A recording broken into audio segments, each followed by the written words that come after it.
नमस्कार ओमकार जी, बहुत-बहुत स्वागत है आपका। नमस्कार अंजू जी, आपके दर्शकों को भी नमस्कार। सर ये जो अभी मुक्तेश्वरानंद है, ये तो लंबा नपने वाला है। प्रयागराज के वो जो पॉक्सो का स्पेशल कोर्ट है, उसने जिस तरह से कहा है कि एफआईआर दर्ज की जाए, तो पॉक्सो के मामले में तो एफआईआर दर्ज होने के साथ ही गिरफ्तारी होती है। बिल्कुल, गिरफ्तारी की तलवार अब उस आदमी के सिर पर लटक गई है जो अपने आप को शंकराचार्य बताता घूम रहा है। इसके बावजूद के सुप्रीम कोर्ट ने हर तरह की पाबंदियां आयद की हुई हैं। कह रखा है आप छतरी का यूज नहीं करेंगे, आप शंकराचार्य नहीं लिखेंगे, शंकराचार्य के रूप में आप यात्राएं वगैरह नहीं करेंगे और मिसयूज नहीं करेंगे उस चीज का। इसके बावजूद वो लगातार एक तरीके से अवमानना कर रहा था सुप्रीम कोर्ट की।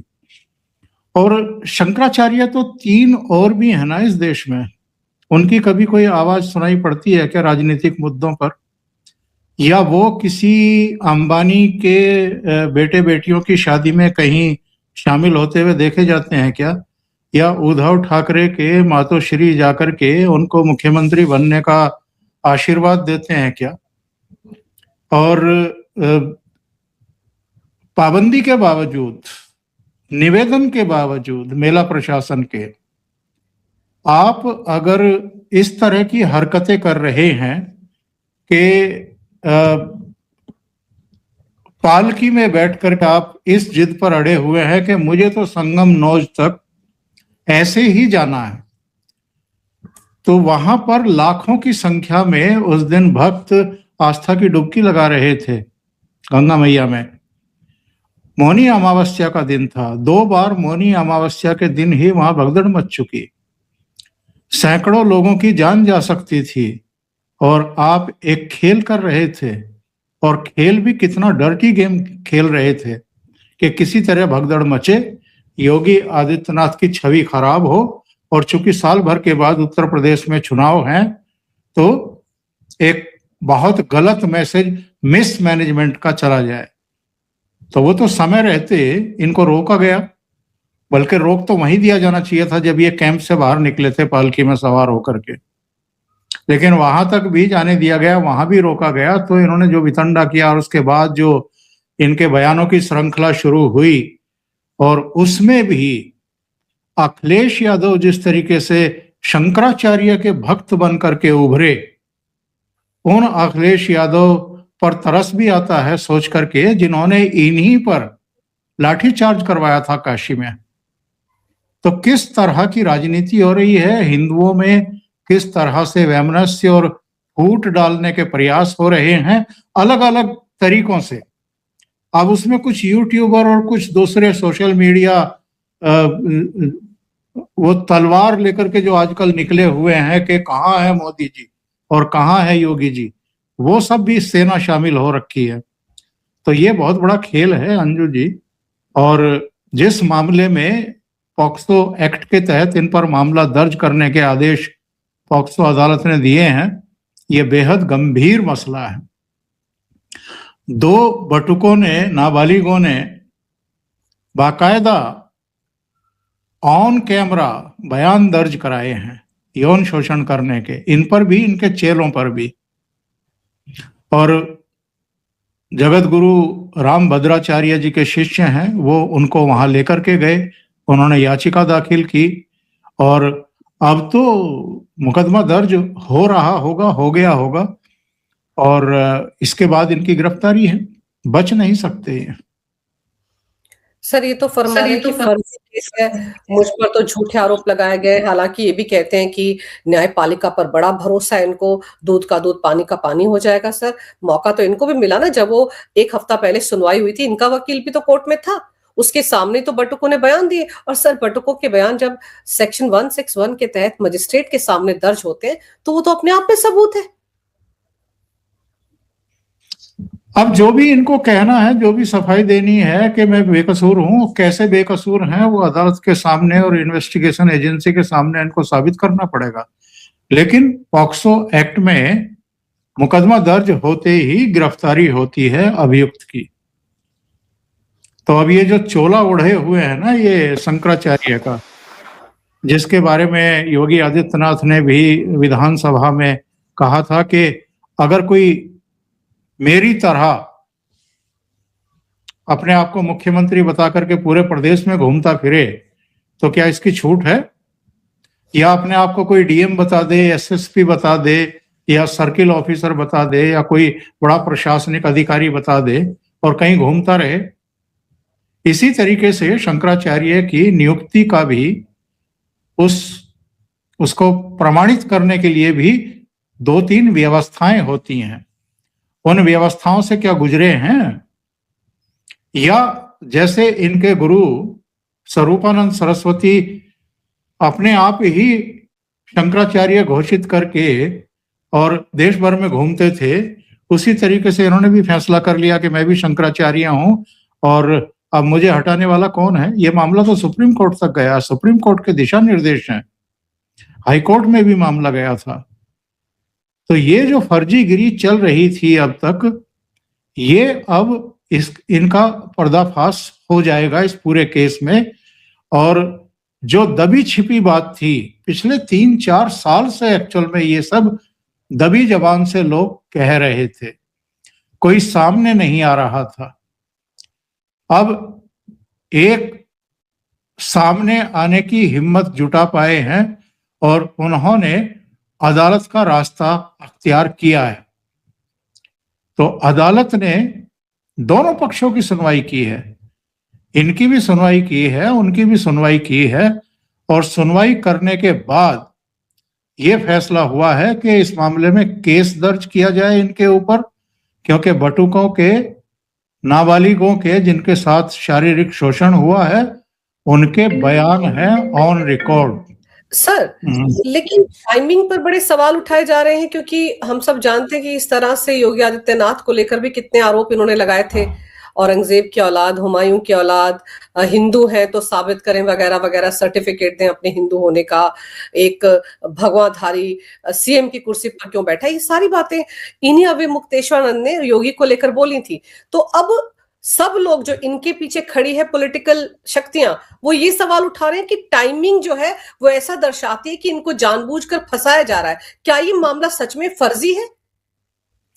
किसको फंसाया जा रहा है? अभी मुक्तेश्वरानंद को, जो खुद फंसाने के चक्कर में थे और पॉलिटिकल लाइफ खत्म करने के लिए वो एक योगी आदित्यनाथ पर आरोप लगा रहे थे कि वो हिंदू हैं कि नहीं है, ये प्रमाणित करें। इनके सामने प्रमाणित करेंगे योगी आदित्यनाथ, जो गोरक्षा पीठ चला रहे हैं, जिन्होंने जब तक भगवान राम के मंदिर का पूरी तरीके से लोकार्पण नहीं हो गया और धर्म ध्वजा जब तक नहीं फहराई गई, तब तक वो अयोध्या के, लखनऊ से अयोध्या के 80 से ज्यादा दौरे कर चुके थे, जिन्होंने अयोध्या का पूरा कायाकल्प कर दिया है, जिनके इनिशिएट करने पर प्रधानमंत्री नरेंद्र मोदी ने भी दिल खोल करके अयोध्या के विकास के लिए वहां पर एक इंटरनेशनल एयरपोर्ट बना दिया, रेलवे का कायाकल्प कर दिया।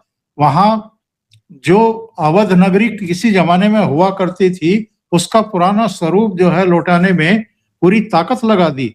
और यही योगी आदित्यनाथ, जो काशी नगरी के परिवर्तन के लिए, कायाकल्प के लिए लगातार काशी के भी दौरे करते रहे, जो मथुरा को लेकर के संकल्पित हैं कि हमें मथुरा को भी वैसा ही बनाना है, जिन्होंने उत्तर प्रदेश का भाग्य बदल दिया एक तरीके से, उनको, ऐसे लोगों जो पॉक्सो एक्ट में केस में फंसे हुए हैं, ऐसे लोगों के सामने खुद को साबित करना है कि मैं हिंदू हूं या मैं सनातनी हूं। ऐसे लोग जो पाखंडी हैं, जो शंकराचार्य ना होते हुए भी खुद को शंकराचार्य बता करके ऐशो आराम कर रहे हैं, ऐशो आराम कूट रहे हैं।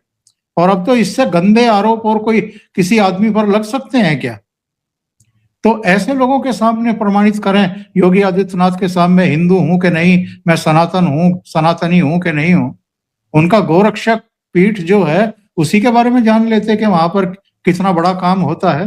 दूसरी बात यह है कि जहां तक टाइमिंग का प्रश्न है, टाइमिंग तो इनसे पूछा जाना चाहिए ना।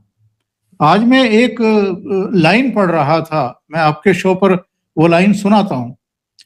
पंचायत लगी है जुगनुओं की, मुद्दा ये है सूरज को कैसे हटाया जाए। कितनी तरह की पंचायतें आजकल हो रही हैं, कितने तरह के सुर हमें सुनाई पड़ रहे हैं आजकल, और कौन कौन लोग हैं जो हिंदुओं की बात कर रहे हैं, सनातन की बात कर रहे हैं, जो इटावा से लेकर के और पता नहीं कहां कहां तक मंदिर खड़े कर रहे हैं। क्यों? एक एक मंदिर बना था ना राम जी, भगवान राम का, वहां गए क्या आज तक? ये तथाकथित शंकराचार्य गए हों या राहुल गांधी गए हों या अखिलेश यादव गए हों, इनमें से कोई गया हो? क्यों नहीं गए? वो तो जो मंदिर बनवाने वाली संस्था है वो भारतीय जनता पार्टी की नहीं है, वो अलग है।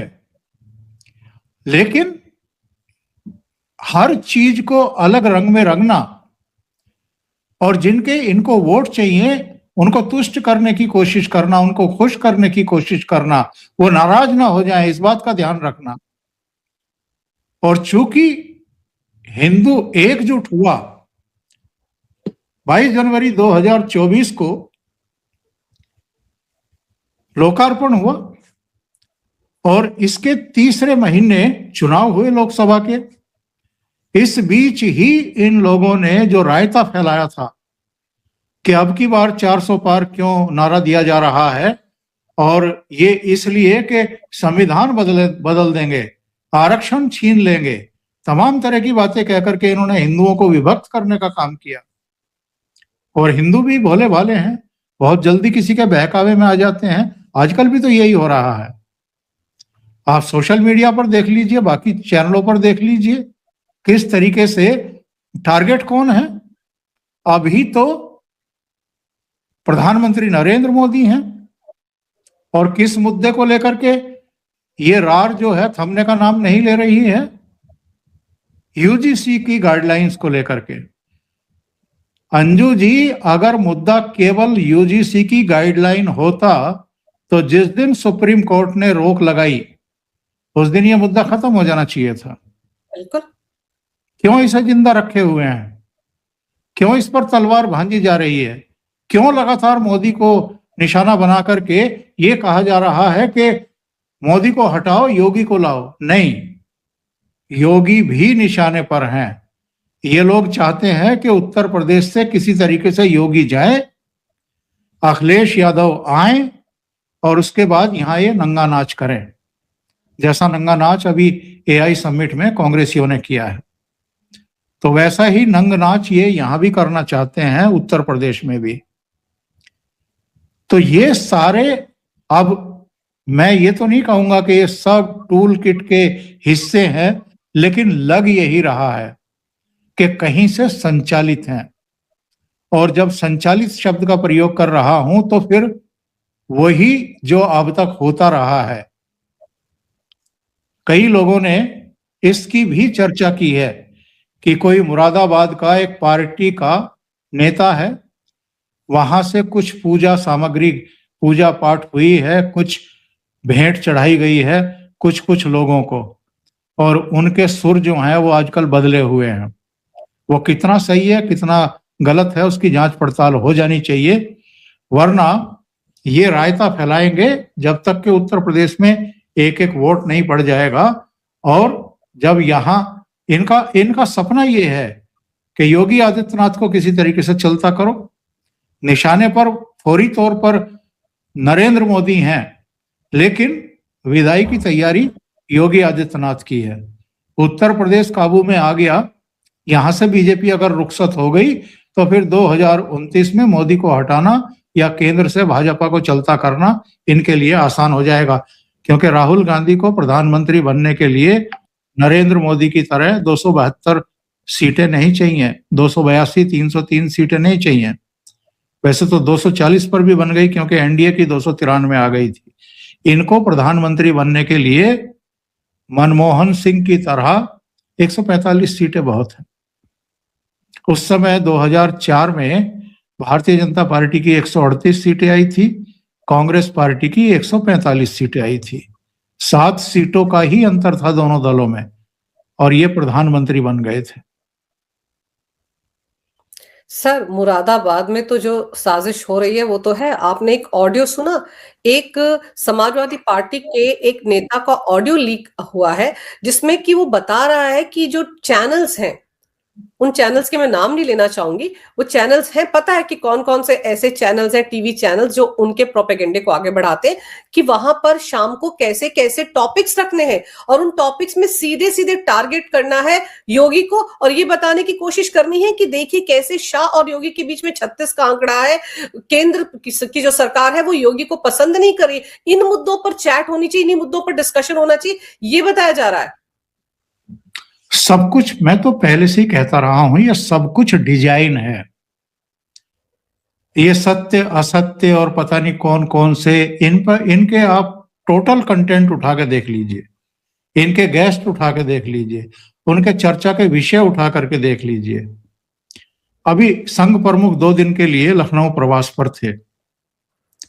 क्या यह संभव है कि संघ प्रमुख किसी ऐसे राज्य के दौरे पर हों, राज्य की राजधानी के दौरे पर हों, जहां भारतीय जनता पार्टी की सरकार हो और वहां का मुख्यमंत्री राम राम करने के लिए उनके पास ना जाए? ये संभव है क्या?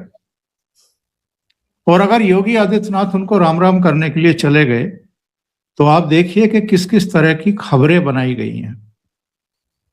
और डिप्टी चीफ मिनिस्टर दोनों गए, जाहिर है आशीर्वाद लेने गए होंगे। और कितनी बार ये बातें स्पष्ट की जा चुकी संघ प्रमुख के द्वारा भी और भारतीय जनता पार्टी के शीर्ष नेतृत्व के द्वारा भी, कि जब भी चर्चाएं होती हैं, मुलाकातें होती हैं, सामाजिक कार्यों के लिए होती हैं, देश निर्माण के लिए होती है, मानव निर्माण के लिए होती है, राजनीतिक चर्चा नहीं होती है। इसके बावजूद अगर हर किसी मुलाकात के बाद योगी आदित्यनाथ दिल्ली आते हैं, राष्ट्रपति से मिल लेते हैं, प्रधानमंत्री, गृह मंत्री, रक्षा मंत्री से, बीजेपी के राष्ट्रीय अध्यक्ष से मिल लेते हैं, चर्चाएं शुरू। और अमित शाह और योगी आदित्यनाथ में सब कुछ ठीक नहीं है। जब ये सब चल रहा था, पता लगा अगले दिन उत्तर प्रदेश दिवस के मौके पर अमित शाह लखनऊ में आयोजित समारोह में भूरी भूरी प्रशंसा कर रहे थे योगी आदित्यनाथ की। एक बार कह दिया गया कि प्रधानमंत्री नरेंद्र मोदी बड़े नाराज हैं। नरेंद्र मोदी ने या शीर्ष नेतृत्व ने कभी इस पर कोई बयान नहीं दिया। बस मोदी जी ने एक काम किया, लखनऊ प्रवास पर थे, राजभवन में दोनों बरामदे में मोदी जी योगी जी के कंधे पर हाथ रख करके बरामदे में 2-3 चक्कर लगाए, जरा वीडियो निकाले गए, कुछ फोटोग्राफ निकाले गए और इन सब को मैसेज दे दिया गया कि योगी। और दूसरी बात, मैं एक और बात कहता हूं अंजू जी, योगी आदित्यनाथ का कद, लोकप्रियता, उनकी स्वीकार्यता, उनका सम्मान, वो अब केवल उत्तर प्रदेश तक सीमित नहीं रह गया है। जिन लोगों को ये गलतफहमी है कि योगी आदित्यनाथ के भाग्य का फैसला कोई और करेगा, ये बड़ी भारी गलतफहमी में लोग हैं। और गलतफहमी में ये भी नहीं है, पता इनको भी है कि योगी आदित्यनाथ आज बीजेपी की टॉप लीडरशिप में है। ये जानबूझ करके इस तरह के माहौल बनाते हैं, इस तरह का कंटेंट तैयार करवाते हैं, गेस्ट बुलवाते हैं और साजिश रचते हैं कि इनमें झगड़ा दिखाया जाए। वरना योगी आदित्यनाथ केवल उत्तर प्रदेश तक सीमित रहते हैं क्या? मुझे तो याद है जब ग्रेटर हैदराबाद के म्युनिसिपल के चुनाव हो रहे थे तो वहां भी चुनाव प्रचार कर रहे थे। वो तो मुंबई भी गए थे, वो तो महाराष्ट्र के अलग अलग इलाकों में गए थे, वो तो जम्मू कश्मीर भी गए थे चुनाव प्रचार के लिए, वो तो हरियाणा भी गए थे, वो तो दिल्ली में भी आए थे, वो तो बिहार भी गए थे। बिल्कुल।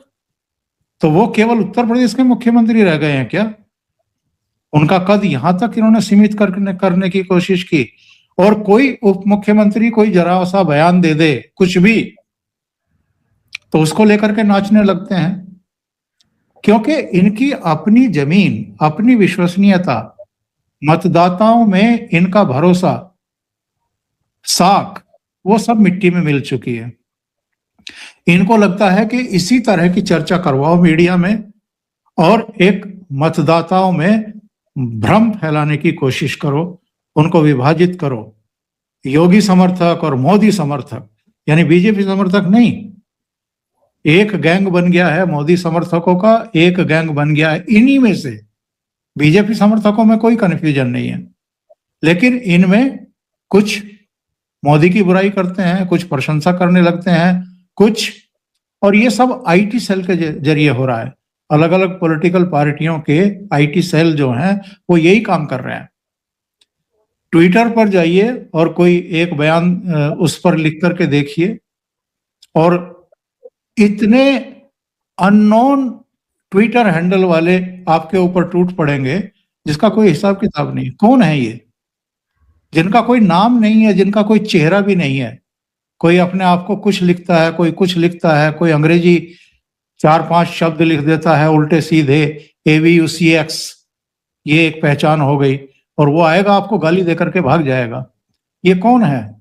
ये सब आईटी डिपार्टमेंट के लोग हैं, इनके अलग अलग पॉलिटिकल पार्टियों के, कि उनको लगता है कि जो हम प्रोपेगेंडा फैला रहे हैं उसको कोई आकर के स्पष्ट कर रहा है, तो उनको लगता है कि ये हमें खा आ गया है हमारे बीच में, तो इसको गालियां निकालो ताकि ये डिमोरलाइज होकर के आगे से फिर ट्विटर हैंडल पर ना आए।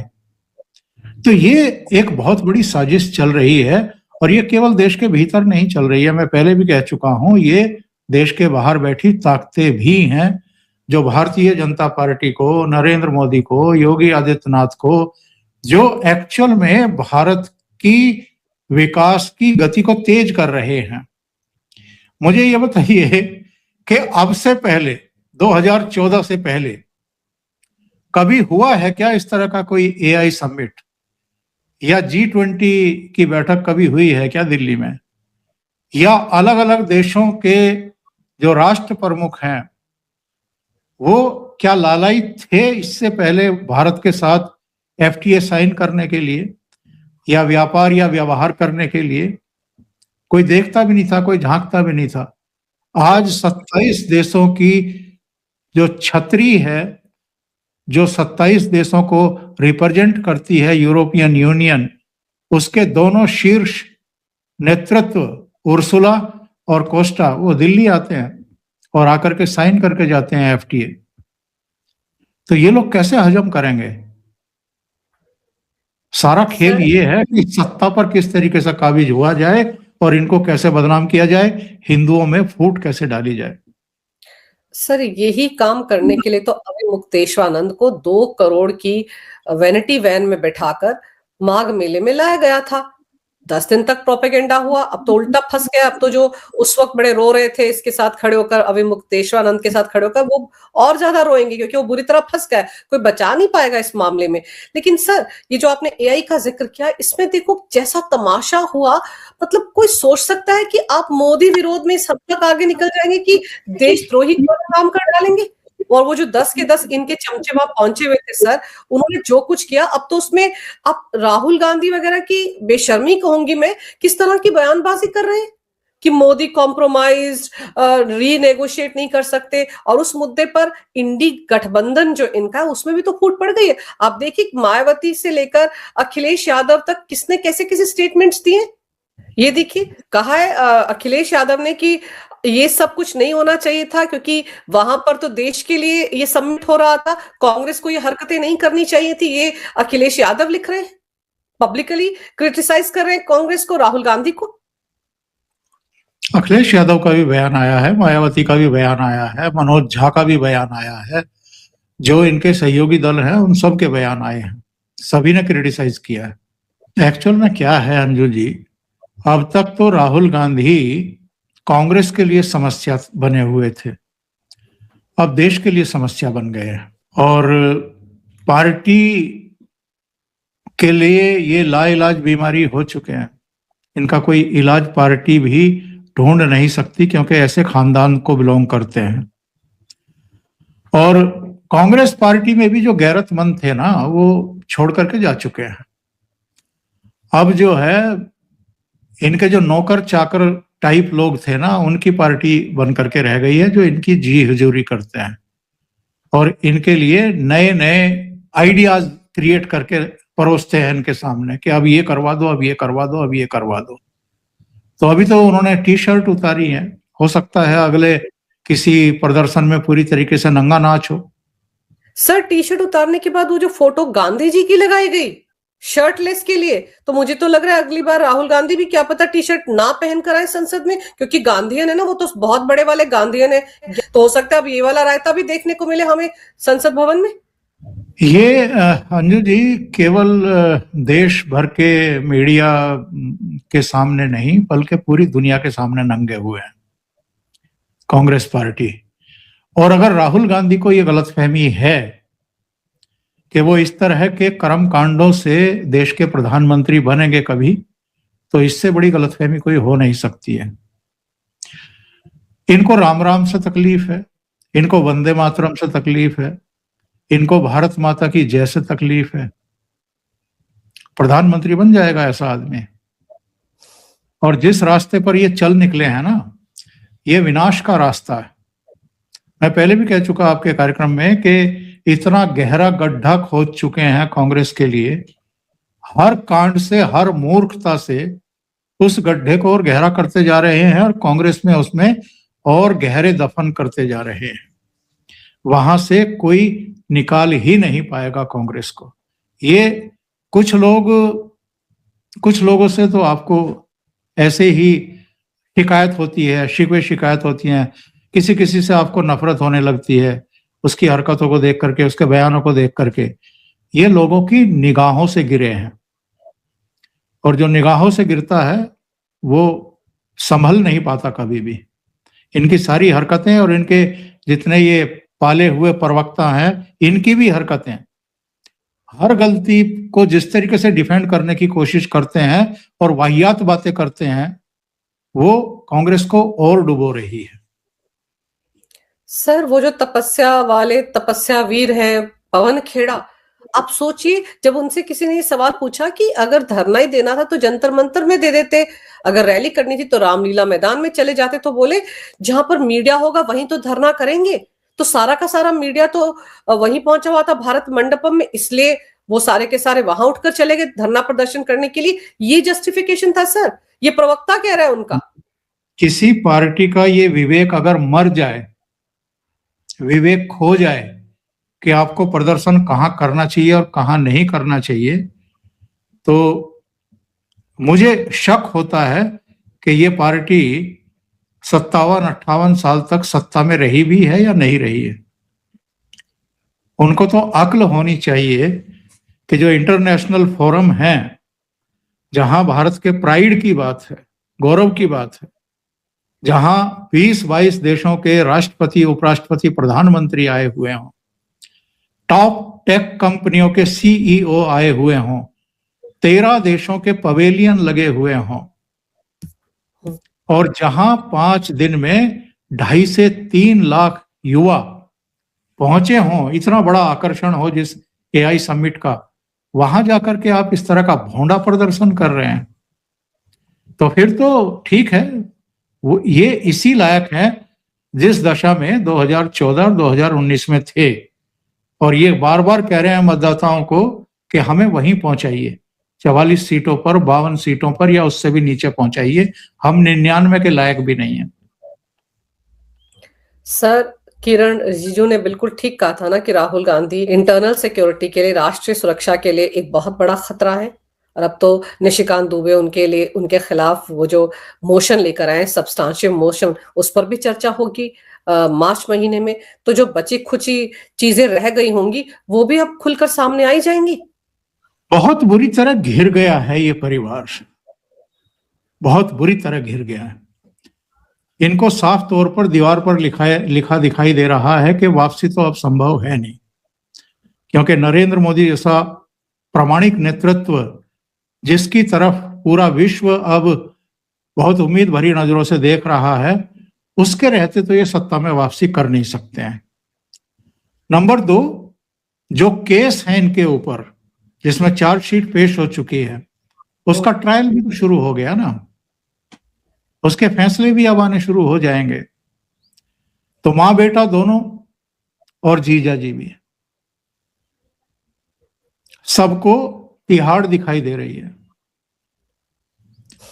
और ये मामला इतना सीरियस है इनके लिए कि हर समय तनाव में रहते हैं, और जब तनाव में आप रहते हैं तो आप सही सोचने का विवेक खो देते हैं। तो इनको लगता है कि जो हमने पाप किए हैं, जिन केसों में हम फंसे हैं, उनके लिए भी नरेंद्र मोदी ही जिम्मेदार है। मतलब पाप आपने कर रखे हैं 5-5 हजार करोड़ के, 2-2 हजार करोड़ के। जीजा श्री ने क्या क्या कारनामे शिकोहपुर से लेकर के कई जगहों पर कर रखे हैं, वो भी क्या नरेंद्र मोदी ने कर रखे हैं। दूसरे, जो ये नेशनल हेराल्ड का मामला है, जिसके ट्रायल शुरू हो चुके और जिसमें ओपन एंड शट केस मान करके अब ये कहा जा रहा है कि इनको सजा होनी ही होनी है। वो तो जब मनमोहन सिंह प्रधानमंत्री थे 2012 में सुब्रमण्यम स्वामी ने कोर्ट में अप्रोच किया था वो केस, तो उस समय तो नरेंद्र मोदी यहाँ थे ही नहीं। बिल्कुल। तो ये लोग पूरी तरीके से विवेक खो चुके हैं, संतुलन खो चुके हैं, सही क्या है गलत क्या है भूल चुके हैं, और दिमाग काम नहीं कर रहा है। और जो इनके इर्द गिर्द रह करके उच्च पद प्राप्त करना चाह रहे हैं संगठन में, वो इनको गलत ही जानकारी दे रहे हैं, क्योंकि ये गलत ही करना चाहते हैं, सही करना ही नहीं चाहते ये। तो वो बढ़ा चढ़ा करके इनको कह रहे हैं कि चढ़ जा बेटा सूली पर, भली करेंगे भगवान।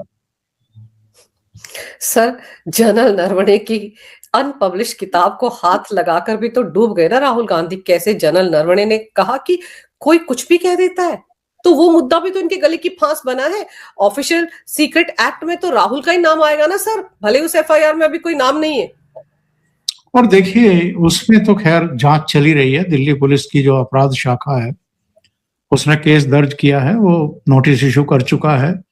पेंगुइन को भी और गर्दन इनकी भी नपेगी, और मैं नरवणे साहब को भी इसमें दोष मुक्त नहीं मानता। जब ये पार्लियामेंट में हंगामा कर रहे थे, पार्लियामेंट को चलने नहीं दे रहे थे, और पूरा मीडिया जो है वो केवल इन्हीं के बयानों से और उद्दंडता से भरा पड़ा था, उस समय क्यों चुप बैठे थे? वही, क्या नरवणे को उसी समय खंडन नहीं करना चाहिए था इनके बयानों का, और नहीं कहना चाहिए था कि ये जो प्रति लेकर के घूम रहे हैं ये असली नहीं है, नकली है? कहते ना आकर के, मामला वहीं खत्म हो जाता। तो संदेह के दायरे में सब हैं और इलाज सबका होगा। अब पता लगेगा, जड़ तक जाएगी ये जांच कि किताब, पांडुलिपि या छपी हुई प्रति अगर इनके हाथ में आई है तो किस सोर्स से आई है। अब तो जांच पड़ताल में ये खुलासा होके रहेगा कि आखिर नरवणे खामोश क्यों थे। क्या वो भी फायदा ले रहे थे कि अच्छा उनकी किताब के चर्चे हो रहे हैं, और जो 2 साल से बंद पड़ी हुई किताब उस पर बात हो रही है, तो उन्होंने भी उसका फायदा उठाया। झुंझलाहट और थी अंजू जी, मुझे सीडीएस क्यों नहीं बनाया, झुंझलाहट वहां थी। सर, अगर वो इस तरह से अब पेश आ रहे हैं तो मोदी जी तो बहुत दूर की नजर रखते हैं। उन्होंने बहुत पहले ही परख लिया होगा कि कितने कितने डिजर्विंग है वो सीडीएस बनने के लिए। ये भी तो सोचा जा सकता है ना। जब आप इस तरह की बातें करते हैं सर, देश हित से जुड़ी बातें हैं, आपकी किताब है, बहुत अच्छी बात है, आपने किताब लिखी सर, अगर उसमें ऑब्जेक्शन लग गया तो उसकी एक भी लाइन बाहर नहीं आनी चाहिए। ये तो उनकी भी ड्यूटी है, लेकिन आई ना बाहर। तो ये सब मुद्दे ऐसे हैं सर जिन पे अभी जांच पड़ताल होगी तो बहुत सारे लोग बेनकाब होंगे। अभी तो ये जो अविमुक्त तेजवानंद है, इनके भी सितारे गर्दिश में आ गए हैं। देख, अब इस मामले की सुनवाई, अगली सुनवाई 13 मार्च को है। उससे पहले पहले तो उनकी गिरफ्तारी होना तय है। पॉक्सो में तो किसी को बख्शा नहीं जाता है। तो देखते हैं अब ऊंट किस करवट बैठता है इस मामले में। लेकिन आपने सर समय निकालकर बहुत सारे विषयों पर बड़ी अहम जानकारी मेरे दर्शकों को दी। आपका बहुत बहुत धन्यवाद। नमस्कार। भारत माता की जय। वंदे मातरम। जय हिंद। वंदे मातरम।